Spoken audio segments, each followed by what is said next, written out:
I had a Virgil Pina Colada once. That's the closest you ever got.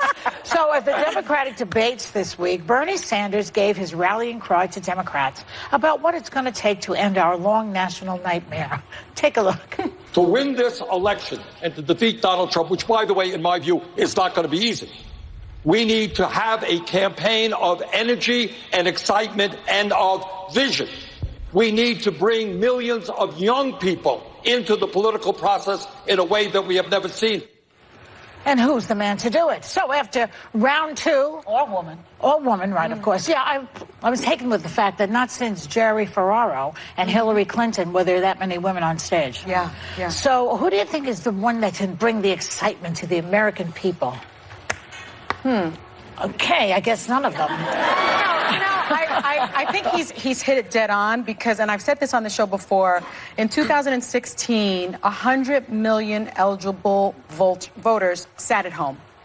Didn't feel the urge, the necessity to go out and vote. I think we have to energize those 100 million people to come out and vote. How and who? I think it's a message, and I think it's a candidate. The only message that I think resonated for me was Joe Biden's message, the message that he sort of launched his campaign with, which is we are fighting for the soul of this country. We are fighting for the soul of this nation. He said it when he launched his campaign. He said it during the debates. And I think it's really clear. Do you continue to support a president who is a racist, who is a misogynist, who separates families, who is a pathological liar, who puts children in cages? Who's making money on the presidency? Who makes money on the presidency? And is that the America you want? Or do you want the true promise of America, which is a diverse country, where we embrace promise, where we embrace immigrants, where we embrace all people? The only times in my long lifetime at By this the way, point... maybe you should open for some of these candidates. That's a pretty good stump speech right there. Well, thank you very much, Meg. Just saying. That sounds like a Democratic... In all of the years all the years that I've been voting, the only two candidates have gotten me excited like that were Obama and John Kennedy. Yeah. That's it. None of the others. I can't think of one other that got me excited. Well, listen, we're very early into the process, right? We're 5 months away from the first primary. Primaries oftentimes, it's not about picking candidates, it's about making candidates. And I think as we go along, people are going to get more excited. It's hard to get excited when you got 20 people on the on the stage right now. It's like a smorgasbord. What do I pick? I don't know what to eat. What do I put on my plate? A little bit of this, a little bit of that. People, I think, are waiting to see it narrow down. But I think there's two things. One is getting excited by the person, by the candidate, the ultimate candidate. Kamala, she's like that. She gets excited. I think Kamala's exciting. I think Pete Buttigieg has, is historical.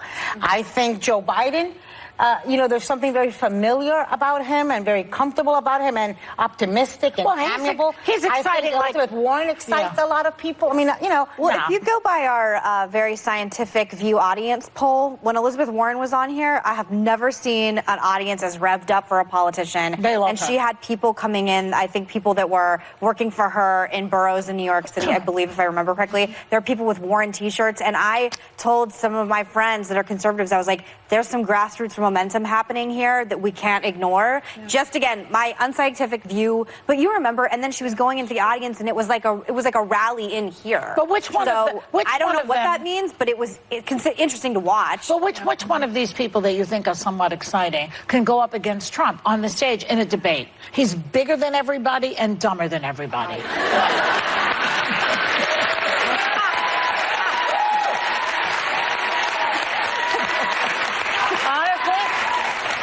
When I was watching the debates this week, every single one of them can speak coherently, can articulate thoughts. It's amazing. Actually knows where countries are in the globe. Yeah.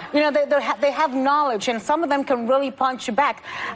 There's a ton of them there that could really give him a hard time in a debate. He's not gonna, He hovers. He's on you. He's not gonna hover over Kamala. No. He's not. How about Joe Biden? Wait, how about Joe? What do you think? Yeah, I think Joe Biden would fillet him, and we'd all watch and Really? it'd be. Yes, I do. I think he's a much stronger. I think clearly just seeing the progression from last time to this time, he's clearly doing his homework. I also think, as you said, President Trump is good at the quips and the tweets. He's actually not that compelling of a debater. Yeah. Like if we go back in time, Hillary actually won a bunch of them, and it just didn't matter. So that's what. I don't know if debates at this point, especially at this moment in time, make that much of a difference. I think it's very, very, very early. I remember a time when Newt Gingrich was way ahead in the polls, when Herman Cain was way ahead in the polls. I'm just saying politics is long and it's a dirty... we got to wrap up, Paul. Well, I think America wants to wrap this up, too, so we might as well go to a commercial When we break. come back, find out how